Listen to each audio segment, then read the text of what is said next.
David. Bienvenue dans Les Vraies Voix font parler la France. Très heureux de vous retrouver, François-Louis Bourneau. Et moi de même, Philippe. Toujours très heureux de vous retrouver.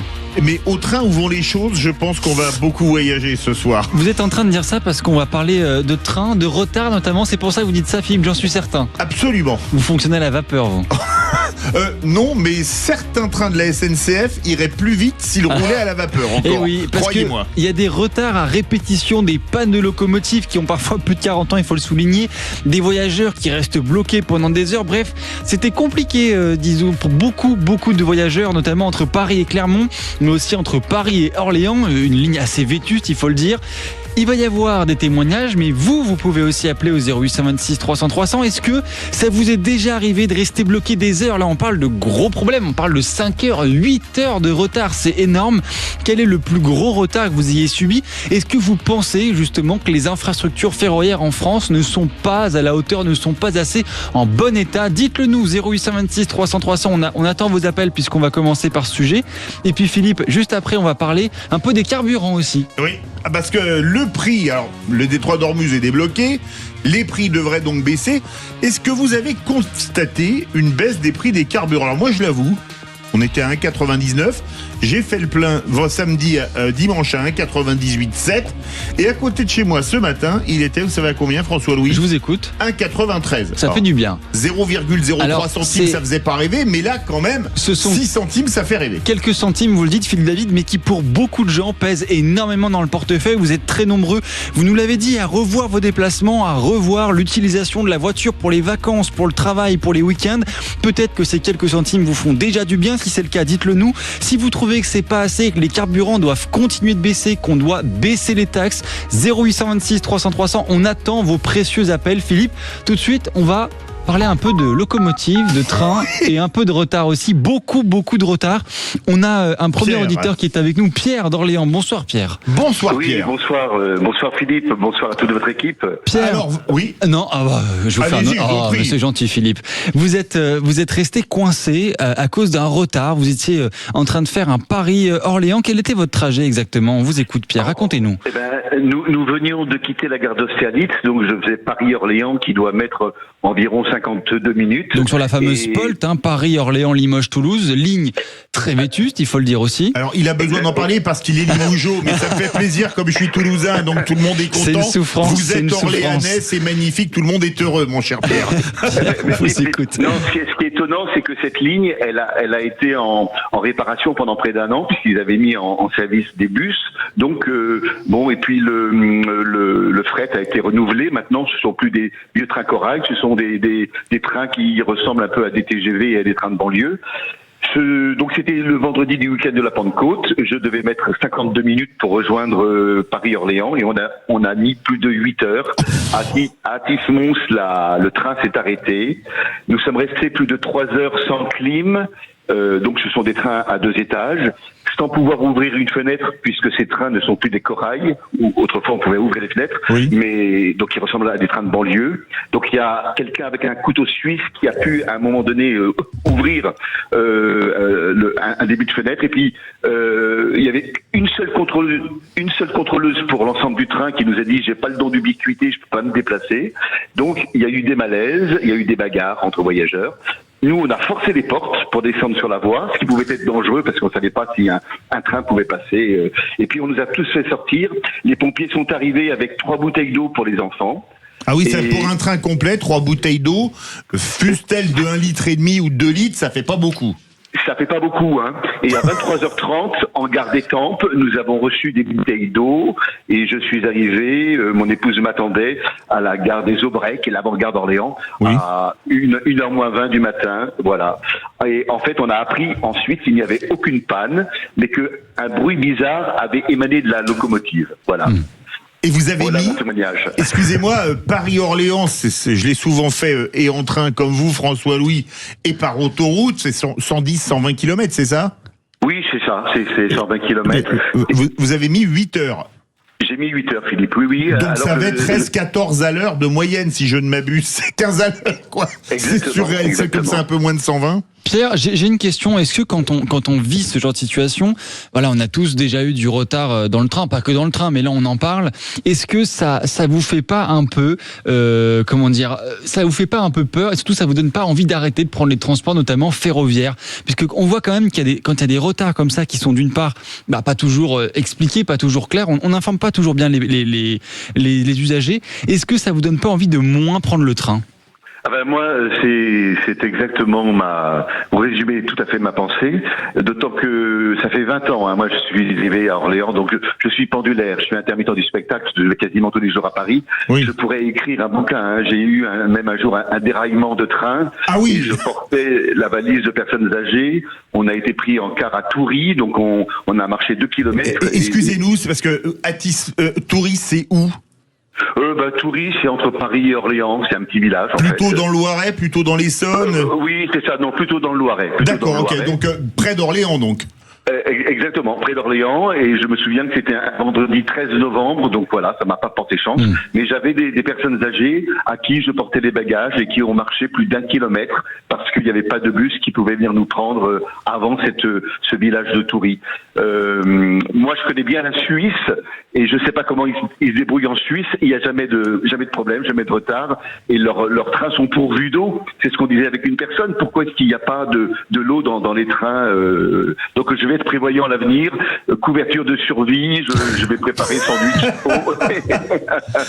non mais Pierre, c'est complètement fou. 8 heures, ça a été votre record pour un Paris-Orléans parce que vous êtes un habitué?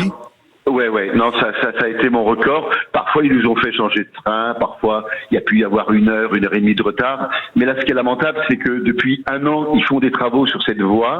Et puis, surtout, alors, je l'ai lu sur Instagram, c'est qu'il n'y avait pas de panne. C'est simplement un bruit qui émanait de la locomotive. Mais vous êtes tombé en panne où,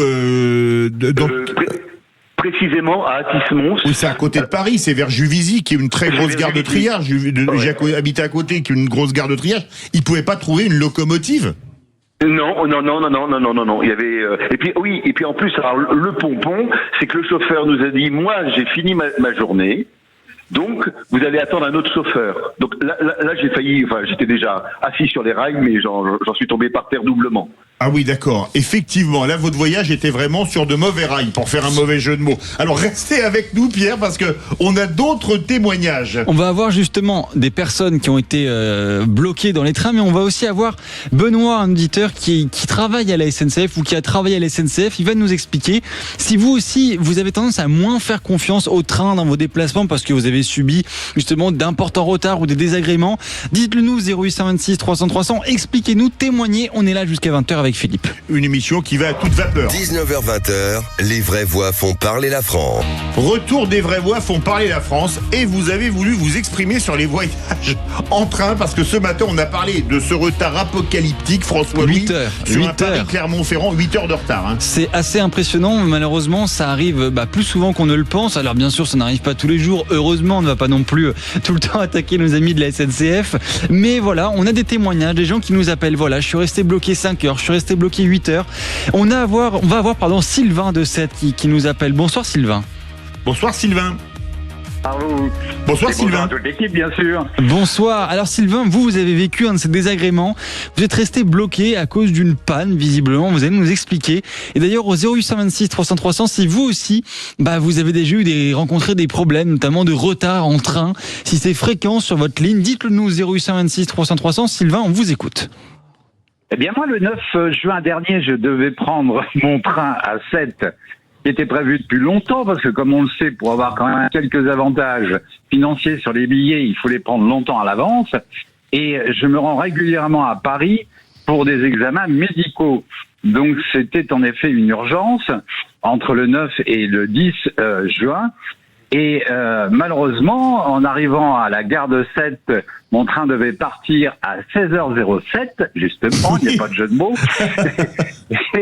Et bien, en réalité, j'avais un changement à Montpellier, donc environ 30 minutes plus tard, et une correspondance qui me laissait 20 minutes pour prendre mon train pour aller jusqu'à la gare de Lyon.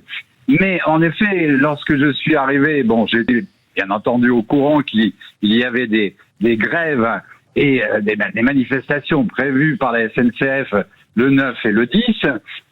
Mais vu l'importance de mon rendez-vous, j'ai évidemment quand même tenté.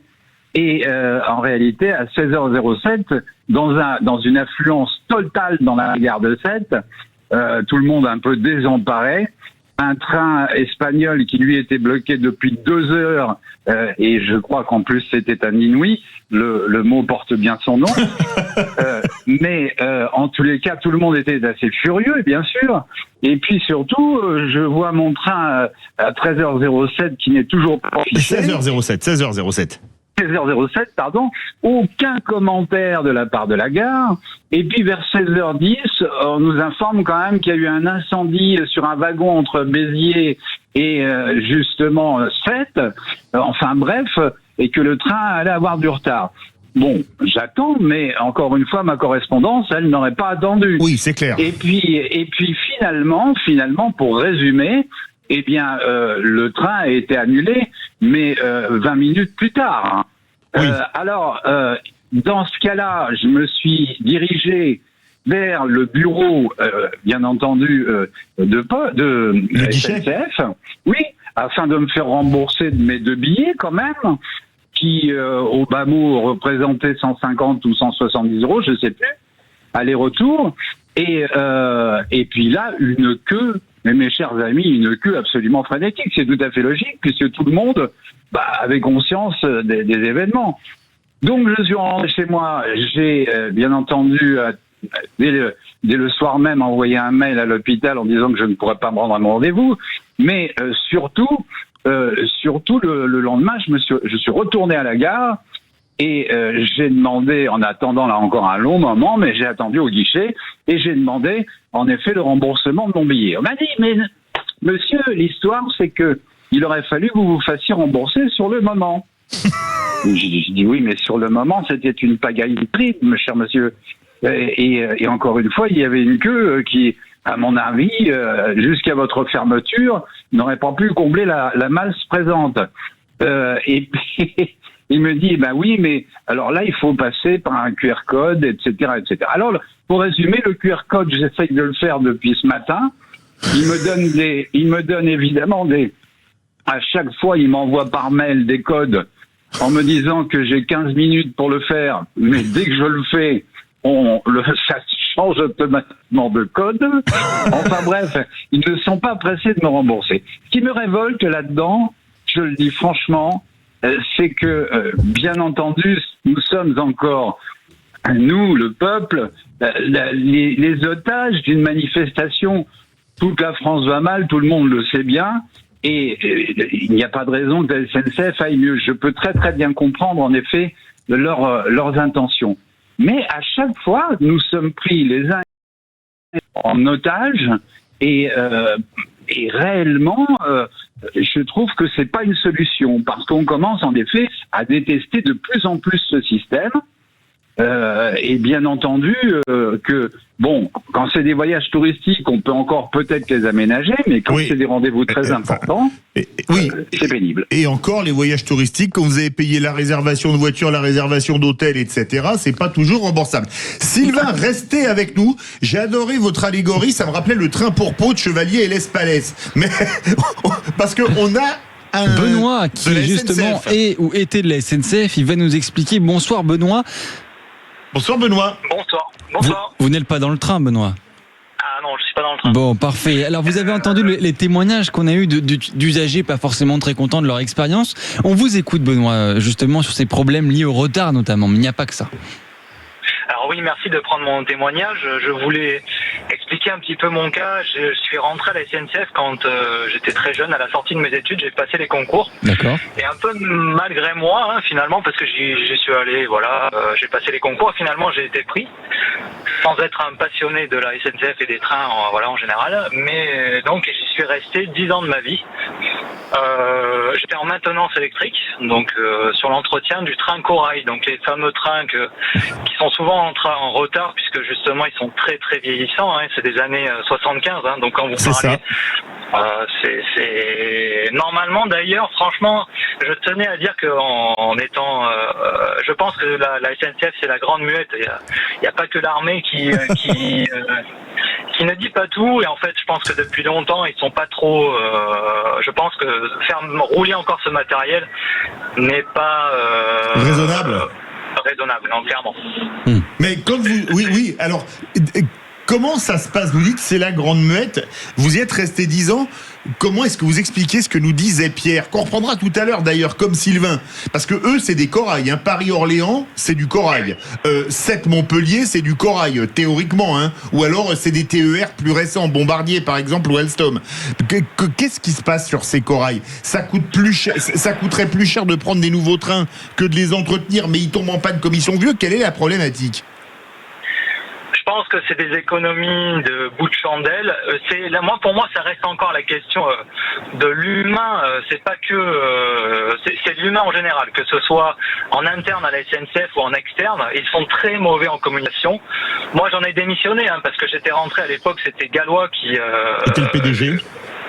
Qui était PDG, donc j'avais les anciens qui partaient tous à la retraite avec une philosophie de travail bien fait, de temps. Enfin voilà, moi j'ai pas suivi l'évolution des chefs haillons. Excusez-moi, mais on a été. Alors d'un côté, vous voyez, ce qui nous retient de nous exprimer, c'est aussi parce qu'on a l'impression de cracher dans la soupe. Oui, c'est votre employeur. Et voilà, c'était notre employeur. Moi aujourd'hui, je peux en parler parce que j'ai démissionné de la SNCF, on n'était pas nombreux il y a quelques années, mais maintenant on l'est de plus en plus.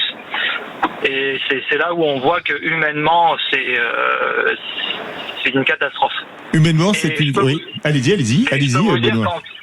Parce que du coup, en tant qu'usager, alors carrément, je le prends pas régulièrement, mais je suis pas serein quand je monte dans une rame de train corail, sachant l'entretien, la maintenance, le temps qu'on avait à faire la maintenance, parce que il faut savoir qu'on est fliqué, on n'est pas respecté, on n'a aucune confiance en entrant dans la hiérarchie, et humainement entre collègues c'est une catastrophe. Alors moi je parle en maintenance, voilà, je sais pas ce qui se passe après dans les autres secteurs.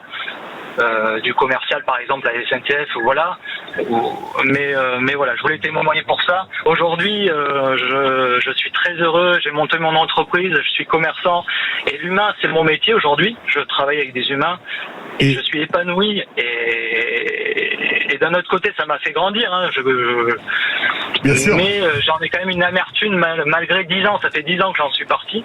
Oui. J'ai toujours au fond de moi une certaine amertume, et quand j'entends des témoignages d'usagers, il faut bien comprendre, il faut bien que vous compreniez les usagers, que ce n'est plus un service public comme on pense croire encore. Évidemment que c'est les impôts qui payent la grosse partie de l'entretien des voies et de la rentabilité, mais arrêtez de croire que c'est un service public et que vous allez...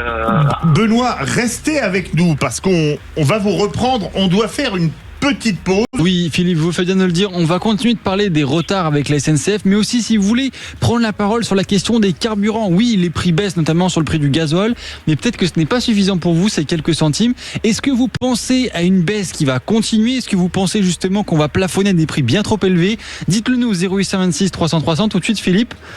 Tout de suite, on va retrouver Guillaume Faury pour la chronique ANFA dans quelques instants, mais vous avez une anecdote qui vous est arrivée il y a quelques jours avec la SNCF, et vous allez remettre, on va dire, une pièce dans le jukebox, comme ça appelle au 0826 300 300. Vous nous avez fait beaucoup rire lors de la pub. Alors bah oui, tout simplement, Philippe, partager avec vous cette petite anecdote sur un Paris Clermont-Ferrand, cette ligne fameuse maintenant. Non, une petite anecdote rigolote. Lors d'un déplacement en entreprise, on était plusieurs en plus. Nous étions avec des places réservées en voiture 4 et nous remontons le quai. Voilà, le quai, très tranquillement, voiture 1, 2, 3. Et on passe à la 5, à la 6, mais où est la voiture 4 ? Et manifestement, nous avions décroché un ticket dans une voiture fantôme, puisque nous avons été après entassés dans la dernière voiture. Voilà, donc ça n'était jamais pareil. Ils avaient oublié de mettre un wagon. Le wagon n'avait pas été mis sur la rame. Écoutez, c'est incroyable. Sacrée anecdote, Guillaume. Pierre, Sylvain, Benoît, restez avec nous, on se retrouve dans quelques instants. 19h-20h, les vraies voix font parler la France. Les vraies voix Sud Radio.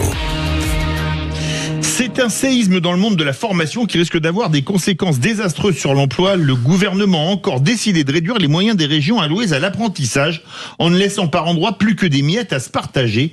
Si certains parlent déjà de génération sacrifiée, les acteurs de la formation et les élus locaux espèrent encore convaincre le gouvernement de renoncer à cette mesure drastique. Nous sommes en compagnie de Guillaume Faury, délégué général de l'ANFA, l'Association nationale pour la formation automobile. Bonsoir. Bonsoir. De retour dans Voyage un train mémorable dont on va continuer à parler après. Alors pourquoi cette réforme est-elle inquiétante pour l'apprentissage et l'emploi en général ? Bah écoutez, on est là ce soir pour sonner un peu le tocsin. C'est préoccupant. On sait qu'aujourd'hui l'apprentissage c'est l'avenir des jeunes, c'est l'avenir de la France. Et en fait, on est déjà sur des formations techniques qui sont généralement qui ne sont pas dans de bonnes grâces. Donc venir saboter et couper les crédits de l'apprentissage à ce point, c'est vraiment dramatique. Juste une illustration, Philippe. En 2025 déjà, au niveau de France Compétences, on prévoyait de baisser les dotations de 50%, et là c'est 88% qui ont été annoncés le 28 mai. Donc on passe d'une enveloppe de 500 millions d'euros pour les régions à 33 millions d'euros. Ah oui. Donc je vous laisse imaginer dans quelle situation se retrouvent les régions. Et certains, et on va en parler, certains CFA qui n'auront pas de financement des régions pour 2026. Alors qu'en est-il pour les formations de l'automobile ? Alors évidemment, on est touché puisqu'on est sur des formations qui sont assez coûteuses. Il faut acheter il y a des plateaux techniques. Bien sûr, c'est pas donné. C'est pas donné. Et justement, ces financements, notamment normalement dealés avec l'État, avec des conventions triennales qui étaient quand même qui démarrait en 2025 jusqu'à 2027. C'est un petit peu dommage parce que le coup de canif arrive même pas à mi-parcours, et clairement, sur des engagements d'investissement qui ont été réalisés, certains CFA vont pas pouvoir aller jusqu'au bout des plans prévus. Alors sans ces aides, les CFA n'ont plus de soutien économique, si ce n'est éventuellement celui des entreprises ? Alors oui, et la chance qu'on peut avoir dans les services automobiles, c'est quelque part qu'il existe un organisme comme la NFA, puisque nous on contribue à hauteur d'à peu près de 16 millions d'euros chaque année pour accompagner les CFA à déployer du matériel et à rester au niveau. Mais c'est une très forte préoccupation pour nous, puisque souvent le concours financier que nous on fait était accompagné des régions, et aujourd'hui il est très remis en question. Bien sûr, et que diriez-vous, Guillaume, aux membres du gouvernement s'ils étaient à votre table ? Je dirais tout simplement qu'on ne peut pas avoir un discours tourné vers la jeunesse avec un plan massif pour l'emploi, pour mettre les jeunes au travail. Et derrière, en fait, sur tous ces métiers qui sont manuels, qui sont non niables, qui sont plutôt l'avenir, prendre le parti de se dire on va couper les financements quelque part. On sacrifie un peu quand même notre jeunesse, et nous, on pense qu'il y a quand même une richesse en France et qu'on est en train de faire n'importe quoi. Gros problème sur lequel qu'on va suivre de très près sur Sud Radio. Merci beaucoup Guillaume Faury, délégué général de l'ANFA, l'Association nationale pour la formation automobile. Les vraies voix Sud Radio. Avec l'ANFA, l'accélérateur de changement des services de l'automobile. On reprend notre débat sur la SNCF, François-Louis. On va faire... Alors la SNCF et pas que, Philippe. Pas que. Globalement, justement, les transports liés au rail, tout simplement, parce qu'on a eu beaucoup de témoignages sur des retards très très conséquents, notamment entre Paris et Orléans, et puis entre Paris et Clermont-Ferrand, des lignes un peu vétustes, puisqu'on parle de la Polte, et puis pour Clermont, je sais pas comment il appelle la ligne de Clermont-Ferrand. Je sais pas. Bon, en tout cas, c'est des lignes assez vétustes. Si vous avez déjà été coincé avec des retards très conséquents, dites-le nous 0826 300 300. On était avec Pierre d'Orléans et Sylvain de Sète qui étaient bloqués justement il y a quelques jours dans ces trains. Et puis on a Benoît de la SNCF qui tente de nous expliquer un petit peu justement... Ancien de la SNCF, Pardon ? Ancien de la SNCF. Ancien de la SNCF, qui justement tente de nous expliquer qu'est-ce qui ne fonctionne pas ou qu'est-ce qui ne peut ne pas fonctionner. On va reprendre Pierre et Sylvain. Pierre, quand vous avez entendu les explications de Benoît, qu'est-ce que vous en pensez ? Vous avez constaté, vous, un manque d'investissement sur cette ligne que vous faites tout le temps, vous l'avez dit, de Paris à Orléans ? Ah oui, absolument, Philippe. Et moi, surtout aussi, ce qui me marque, c'est le peu de formation, de communication des contrôleurs. La contrôleuse de l'autre jour, on a eu donc 8 heures de retard, nous dit « Je suis coincé en première classe, mesdames, messieurs, je n'ai pas le don de bilocation, je ne peux pas passer vous voir parce qu'il y avait des malaises. » Nous, on prévenait. Donc, une seule contrôleuse pour un train entier qui nous dit « J'ai pas le don de bilocation », ça nous a pas fait rire, quoi. Enfin voilà. Donc, je me dis, est-ce qu'il n'y a pas un souci de formation de ces contrôleurs et de ces contrôleuses qui souvent sont de bonne foi, mais voilà. Sylvain, on va reprendre Benoît qui est de retour. Benoît, on vous a donné la parole tout à l'heure justement. Vous nous expliquez qu'est-ce qui peut ne pas fonctionner ou qu'est-ce qui justement est pas forcément bien amené de la part de la SNCF dans ce genre de problème lié au retard par exemple. On vous écoute Benoît. Pierre disait notamment qu'il a vu le manque d'investissement, ce que vous disiez sur la ligne Paris-Orléans. Ouais. Moi j'étais au Technicentre Charente-Périgord, donc c'est vraiment un vieux Technicentre sur la ligne de l'ancienne ligne Paris-Orléans justement. Oui. Donc franchement, je peux vous dire que j'y ai laissé des plumes. Personnellement, hein, c'était. J'en déduis que vous êtes devenu chauve, c'est ça? Exactement. Non, pas totalement, mais pas loin. Non, après personnellement, expliquer pourquoi ça merde autant, je ne sais pas vraiment, mais je pense que c'est lié au Enfin voilà, même mes collègues, je ne les comprenais pas en fait. Je trouvais, ils avaient un centre voilà, avec les syndicats, les conflits d'intérêts, c'était humainement très compliqué à suivre. Ils nous donnaient la parole, ils nous disaient, voilà, si vous voulez faire remonter des informations pour améliorer nos conditions de travail et tout. Moi, j'étais jeune à l'époque, je prenais les choses au mot. Hein. Oui. Et en fait, on m'a bloqué ma carrière parce que je disais des choses qui ne plaisaient pas. Mmh. Donc je pense qu'il y avait une forme de corruption entre eux. Ça, j'en sais rien. Je veux pas non plus. Oui. Mais en tout cas, dans mon centre dans mon technicentre là, c'était quand même compliqué. Et puis voilà, le matériel, on essayait de faire du neuf avec du vieux. Le matériel, on avait de moins en moins de temps pour faire les maintenances. Donc on avait toujours un chef Haillon pour derrière nous contrôler. Il fallait signer. En plus, moi je me rappelle que je refusais de signer parce que vous vous rappelez l'histoire de Bretigny où il y avait eu cette mort. Oui, drame. C'était la ligne La Polte. Hein, il arrivait à Paris. Bretigny, c'est dans l'Essonne, au sud de Paris. C'est ça. Et donc suite à cet accident mortel, on avait été mis en cause, hein, nous, notre technicien, parce qu'on avait travaillé sur la rame qui avait déraillé du coup. Oui. Et avant que l'enquête n'aboutisse à un problème de voie, finalement, nous avions été. Moi, j'avais signé mon nom sur les documents. Là, à chaque fin de maintenant, j'étais électricien, donc des fois on touchait des organes de sécurité quand même. Oui. Et donc je signais de mon nom en tant que premier grade, j'étais payé un taux lance-pierre, hein, faut tout dire. Et non, je leur disais, mais écoutez, moi, je n'ai pas le salaire et la responsabilité d'assumer. Il faut que quelqu'un de gradé me contrôle. Et ça les plaisait, ça plaisait pas, quoi. Ils voulaient pas de petits. Il fallait pas que ça sorte. Voilà, donc ils ont fini par me faire plier, et donc j'ai démissionné. Ah bah très bien. Restez avec nous, Benoît. Sylvain, on parlait tout à l'heure. Comment ça s'est terminé votre histoire? Parce que vous n'avez pas pu aller à Paris. On espère que vous avez pu aller passer vos examens après. Avoir un rendez-vous rapidement. On a souvent parlé des problèmes des délais dans les hôpitaux, c'est pas toujours évident. Votre billet a été remboursé. Ils vous ont fait un petit cadeau en plus, un billet gratuit, un trajet Paris-7 à moitié prix, je sais pas. Est-ce que la SNCF vous a fait un geste? Attendez, excusez-moi Philippe, vous êtes en train de parler de cadeaux avec la SNCF? On peut toujours rêver. Oui. Non, en réalité, bien non. Je vais être obligé de faire mes examens ici et de les envoyer à Paris. Enfin bref, ça a changé. Il n'y a pas de drame non plus, je veux dire. Mais ce que je veux dire, c'est que c'est perturbant. Pour moi, le vrai souci, c'est que je trouve que, comme vous le dites souvent, il faut remettre l'église au milieu du village. Faut remettre la gare aussi un peu au milieu du village. Parce que franchement, il y a une nonchalance dans le personnel. Pas tous, hein. Il y en a beaucoup qui sont excellents et qui sont très professionnels. Et on les en remercie. Mais il y en a aussi quelques-uns qui sont vraiment...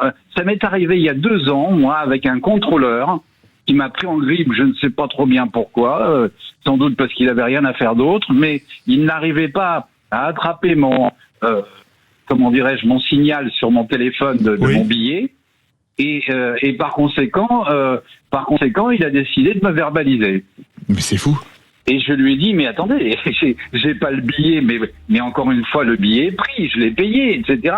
Enfin bref, le ton est un peu monté. Je passe les détails, mais ça m'a valu 95 € d'amende. parce qu'ils sont assermentés. J'avais un témoin qui a entendu toute la conversation, qui m'avait laissé, mais il n'y a même pas de réponse à cela. C'est-à-dire que comme ils sont assermentés, vous passez en jugement direct et vous prenez une prune de 95 € pour malveillance auprès d'un... c'est fou. Voilà. C'est absolument terrible parce que franchement, c'est malhonnête. C'est très malhonnête. Ah mais c'est clair. Merci beaucoup à vous, Pierre, Sylvain, Benoît. Bah écoutez, on vous souhaite de bons voyages pour la suite. On espère que ça se passera mieux parce que, désolé, mais là, 8 heures pour un Paris-Orléans, je pense que ça va être dur de faire mieux, franchement. Oui, Philippe. Et si jamais, voilà, vous ne prenez pas le train, peut-être que vous utilisez votre voiture et vous êtes peut-être content d'ailleurs parce que les prix du carburant pourraient être amenés à baisser, notamment celui du gasoil qui est repassé en dessous de la barre des 2 €. Est-ce que vous en attendez plus de la part du gouvernement? Est-ce qu'il faut moins taxer justement ces fameux carburants? Dites-le nous au 0826 300 300, on en parle tout de suite. Sud Radio. Parlons vrai. Les trains, on va repasser sur la route. On était sur les rails, Philippe. Je vous devance un petit peu parce qu'après vous allez les enchaîner. On n'aura plus le temps d'en genre. Bon, en tout cas, voilà, vous êtes très nombreux à nous appeler. Merci pour votre fidélité, merci pour vos appels surtout. C'est toujours un plaisir d'entendre vos témoignages, qu'ils soient positifs ou moins. C'est important d'en parler. Et donc, on revient sur ce sujet des carburants, puisque vous l'avez sûrement entendu, 3 mois et demi après le début de la guerre en Iran, on commence à avoir des signes intéressants, Philippe, au niveau du prix des carburants. Ça baisse doucement, mais vous-même vous l'avez constaté, Philippe, le litre de gasoil a baissé en dessous des 2 € et ça commence à rassurer certains utilisateurs. Alors je vais rassurer tout le monde, je roule au diesel mais je ne fume pas de clope. Vous avez compris l'analogie avec Benjamin Griveaux il y a quelques années qui parlait des beaufs qui roulaient au diesel et qui fumaient des clopes. Et ce sujet vous fait parler, le prix des carburants. Absolument, on va accueillir Olivier. Bonsoir Olivier. Bonsoir Olivier. Bonsoir. Olivier, je ne sais pas si vous êtes au diesel ou à l'essence ou peut-être que vous êtes ni l'un ni l'autre, vous voulez juste prendre la parole sur le sujet. En tout cas, on vous écoute. Je suis tout électrique. Mais je surveille beaucoup. Non, mais j'ai une voiture diesel aussi. D'accord. Un véhicule utilitaire. Donc je passe à la pompe. Quand j'entends Total dire nous, ça sera 1,99. Et que je passe chez Total, un petit village de Bezous, c'est 2,14. Oui, mais alors, si vous avez la carte, pour que ce soit 1,99, il faut avoir la carte Total, et après, vous avez la remise à la pompe. Ah, ça, je savais pas. Parce que la pompe, elle est... Ah non, mais moi, j'en ai vu à 2,29 et j'ai payé 1,99. Bon, je fais pas de pub parce que j'ai la carte Total. Mais le prix affiché, si vous avez la carte, c'est là où vous l'avez à 1,99. Mais parce que ça, j'étais pas au courant, je viens de l'apprendre. Ah bah voilà, vous avez bien fait d'appeler. J'ai un peu Olivier. le côté Guy les bons tuyaux pour ceux qui regardaient Starsky Hutch. Non, mais je prête ma voiture électrique d'ailleurs à mon beau-frère parce que lui, il a une voiture qui consomme beaucoup. Oui. Mais c'est simple, que lui, quand il fait l'aller-retour Marseille, de chez moi, il en a pour 100 balles. Moi, ça me coûte 9 €. Ah oui. Ah oui, d'accord. 9 € d'électricité. 9 € de courant. Ah oui, c'est pas cher. Mais oui, c'est pour ça que je dis il faut rouler électrique. Mais bon, je m'étonne quand même parce que j'ai 2 fils qui vendent des voitures. Oui. Et je leur ai posé la question. J'ai dit comment ça se fait que vous poussez pour l'électrique sans arrêt.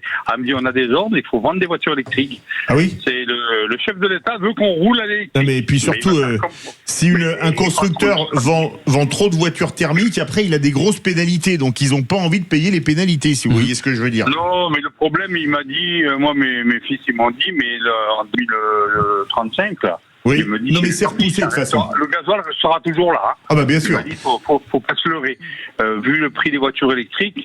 Mais c'est pas ça, c'est que par exemple en Australie, ils ont beaucoup de voitures électriques et ils payent pas de taxes parce que c'est l'électricité. Mais quand ils amènent à la révision, on regarde le kilométrage, il y a une taxe au kilomètre. Ah oui, d'accord. Je pense que ça se peaufine pour nous aussi. Ah bah si un pays trouve une taxe, en général, il aspire les autres. Restez avec nous, Serge. On va prendre, c'est Lionel. Lionel qui nous appelle de grâce, absolument, Philippe. Bonsoir Lionel. Bonsoir Lionel. Bonsoir les vrais bois. Lionel, est-ce que ces prix du carburant, je suppose comme beaucoup de Français, ça pèse sur votre budget, mais est-ce que vous avez dû revoir ces dernières semaines, ces derniers mois, votre consommation, vos déplacements? Dites-nous tout. Moi, je suis chef d'entreprise. J'ai pas de véhicule à moi. Tout appartient à ma société. Donc, j'ai envie de vous dire, et de toute façon, vu ce que je crame en carburant par jour, c'est-à-dire à peu près 300 balles. Oui. Pour les véhicules de votre société, oui, évidemment, oui. Pour les machines, ouais, pour les machines. Vous savez, une machine, ça consomme pas comme une voiture, hein. Moi, j'ai une de mes machines qui me bouffe 160 litres par jour. Voilà. Donc, c'est comme ça. C'est son rendement. Sans indiscrétion, c'est quel type de machine? Parce que c'est un compresseur, mais c'est 160 litres par jour, oui. Ouais, oui, ça boit un peu, mais c'est normal. C'est des gros moteurs, c'est des biturbos. Enfin, c'est des grosses machines, mais c'est des machines de chantier. Encore une fois, le problème là, il est sur le diesel, mais là, on parle de GNR, donc normalement d'un carburant qui est un peu détaxé. Oui. Et aujourd'hui, le GNR, il est à 1,80. 1,80, quand vous faites le plein d'une machine qui vous bouffe 160 litres, vous le sentez passer. Évidemment, on essaye de pas le récupérer, de pas le répercuter sur les clients, mais faut bien comprendre que moi, j'ai des amis terrassiers qui ont des pelles, qui ont des grosses machines, encore plus grosses que les miennes, et qui bouffent 400 litres jour. Et eux, c'est des marchés qu'ils ont signés il y a plusieurs mois. Et bien, le devis, il est plus bon. Et donc ils préfèrent ne pas travailler, entre guillemets, ne pas mettre les machines en route plutôt que de faire le chantier. La question, encore une fois, c'est pas le prix du carburant. Aujourd'hui, on voit bien que le Brent, il est à $90, 89, 90, avec $1 à 1,16. Donc normalement, si on raisonne un petit peu logiquement et froidement, on se dit comment ça se fait que ça baisse pas plus vite que ça. Parce qu'il y a encore 2-3 ans, on va dire avant crise, on avait un Brent qui était à 90, on avait $1 qui était à... Alors je rappelle, le Brent, c'est le pétrole de la mer du Nord. Hein, voilà. Oui, parce que en fait, moi, si vous voulez, dans mon métier, dans le bâtiment, il y a un truc que je suis, c'est les cours mondiaux. Ça évite de se faire avoir en fait par les marchands de matériaux et compagnie. Vous suivez les cours et après quand ils vous expliquent que oui, tu comprends, il y a une hausse ce mois-ci, tu regardes les cours mondiaux de l'acier, de l'énergie, du transport, du papier, et tu leur dis non mais attends, en fait tu me prends juste pour un con. Ça c'est un bon indicateur. J'ai fait ça pendant quelques années, je confirme.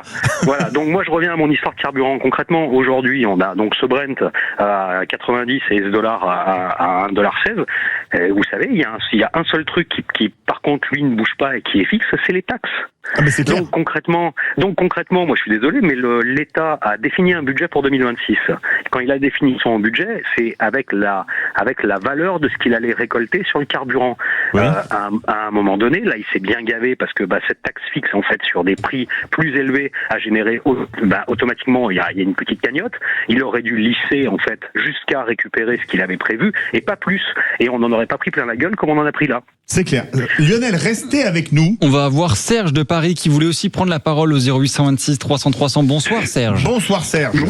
Bonsoir. Je suis très intéressé par ce que disent vos auditeurs. D'accord. Ils sont toujours intéressants, nos auditeurs, je vous le dis. Oui, mais c'est intéressant parce que chacun dit par rapport à ce qu'il vit. Moi, je suis outré par le gouvernement qui vous passe 100 € et qui en récupère 60. Voilà. Donc en fait, il vous passe 40 €. Parce que quand il vous donne 100 € pour aller prendre de l'essence, lui il récupère 60 € de taxes à peu près. Oui. Donc il n'est pas si généreux que ça. Premièrement, et à entendre votre premier auditeur sur la voiture dont ses enfants vendent des voitures, oui, Olivier, et qui dit que ses enfants ils doivent vendre des voitures électriques, on comprend mieux pourquoi. Sébastien Lecornu a mis un temps fou à trouver une solution pour les pauvres personnes qui utilisent beaucoup leur voiture. Maintenant, on comprend mieux.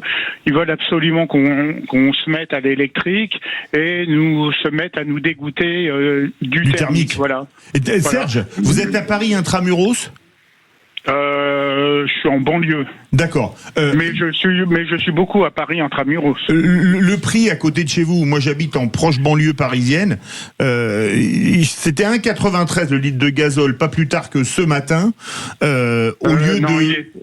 Il est à un peu plus de 2 €, pardon de vous couper, oui. Il est à un peu plus de 2 €, mais moi je vais, lorsque je vais prendre de l'essence, je vais chez Total. Oui, moi c'est chez Total, il est à 1,93 €. Alors quand on dit que le carburant baisse, bien sûr, il faut prendre en compte les stations où l'on se rend, en fonction de où on se rend en France aussi, hein, voilà, c'est une façon de parler, mais... Mais c'est scandaleux en fait de réfléchir comme ça. Moi je suis outré du gouvernement qui nous prend pour des abrutis et qu'on doit aller chercher la station-service la moins chère, alors qu'en fait ils auraient pu trouver une solution comme a dit exactement le précédent auditeur. et Lionel, ils se sont gavés pendant un temps pas possible. Et maintenant, vous inquiétez pas, maintenant Trump a fait la paix. On en a pour 60 jours. Peut-être que dans 60 jours, il va remettre ça. Mais pendant 60 jours, on est un peu tranquille. Mais moi, je suis outré de cette paix. Je suis outré, scandalisé. Parce que vous avez des Libanais, des Israéliens et des Iraniens qui doivent être en train de pleurer, là. Ils doivent être en train de pleurer de cette paix. Ils pleurent parce que les Iraniens, ils espéraient que le gouvernement allait sauter et que là, là on parle de l'essence, mais moi je trouve vraiment que c'est honteux ce que le gouvernement américain, en nous disant vous inquiétez pas, bientôt vous allez payer un 70 ou un 80, vous allez gagner 20 centimes. Tout de suite, Ouais, mais bon, ça fait l'aumône, quoi. On a l'impression on est clochardisé, quoi. On fait l'aumône pour 20 centimes. Voilà. Merci beaucoup Serge. À tous. Merci Serge. Merci Olivier. Merci Lionel. Et puis tous ceux qui nous ont appelés pour les trains également. On remet ça demain, Philippe? On remet ça demain. Allez, avec grand plaisir. C'est de 19h à 20h. Les vraies voix font parler la France. Un seul numéro, le 0826 300 300 pour nous appeler. Et n'hésitez pas à laisser des messages. Aussi. Laissez des mails à jeparticipe@sudradio.fr pour les sujets dont vous avez envie de parler avec nous dans Les Vraies Voix font parler la France.